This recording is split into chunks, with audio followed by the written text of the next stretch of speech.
Welcome to God's Powerful Son, your GPS, Directions to Eternity, with references from the Life Application Study Bible NIV. Here's your host, David Brower, a true child of God. Thanks, Alan. This is David Brower reminding you that you don't need to take notes on this podcast, as the complete transcript is in the Our Blog section at gps2eternity.com. In this edition of Your GPS to Eternity, we are talking about John. One of the names that most people are familiar with when it comes to the Bible is John. His story is told throughout the Gospels, Acts, and even Revelation. What were the perceived strengths and accomplishments of John? Well, he was one of John the Baptist's disciples before following Jesus. He wrote 5 New Testament books: the Gospel, John, 1st, 2nd, and 3rd, and Revelation. His perceived weaknesses and mistakes? Well, John had a shared tendency to have outbursts of selfishness and anger, and along with James, asked for a special position in Jesus' kingdom. A notable fact about John, he was one of the 12 disciples, and along with Peter and James, was one of the inner 3 who were closest to Jesus. Learned lessons from his life might include those who realize how much they are loved are able to love much, and when God changes a life, he does not take away personality characteristic, but actually puts them to effective use in his service. What is the story of John's beginning? Well, John was born in Galilee, and prior to becoming a disciple, he was a fisherman. His father was Zebedee, his mother Salome, and his brother James. His contemporaries include Jesus, Pilate, Herod Antipas, and of course the other disciples.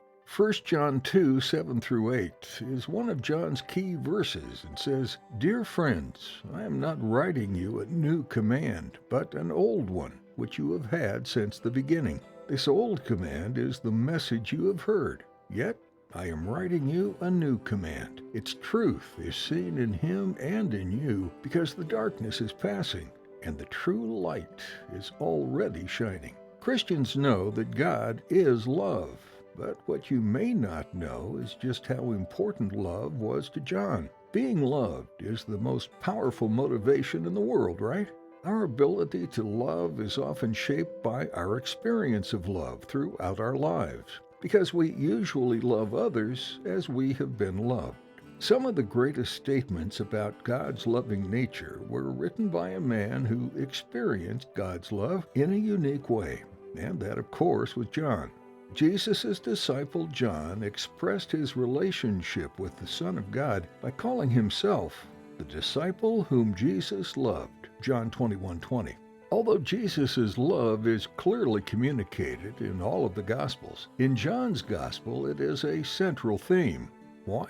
Well, because his own experience of Jesus' love was so strong and personal. John was sensitive to the words and actions of Jesus that illustrated just how the one who is love loved others. Jesus gave John and his brother James the nickname Sons of Thunder, Mark 3:17. Perhaps from an occasion where the brothers asked Jesus for permission to call fire down from heaven on a village that had refused to welcome Jesus and the disciples, Luke 9:54. And in John's Gospel and letters, we see the great God of love, while the thunder of God's justice bursts from the pages of Revelation.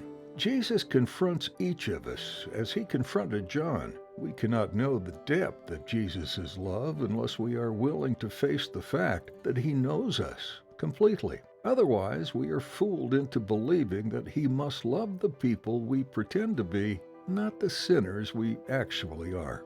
John and all of the disciples convince us that God is able and willing to accept us as we are. Being aware that God's love is a great motivator for change. His love is not given in exchange for our efforts. His love frees us to really live for him. Have you accepted that love?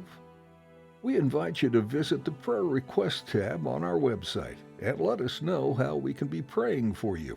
If you ever have any suggestions or comments regarding what we share with you each week, just click on the Contact Us tab, also at gps2eternity.com.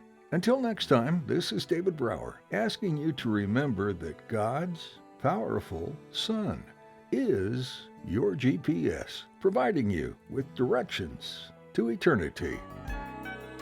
You've been listening to God's Powerful Son, your GPS, Directions to Eternity. New podcasts are available Sunday mornings at 8 a.m. Eastern. Podcast transcripts are available at gps2eternity.com. That's GPS, the number 2, eternity.com. Just click on our blog. Thank you for listening, and may God bless you and your family.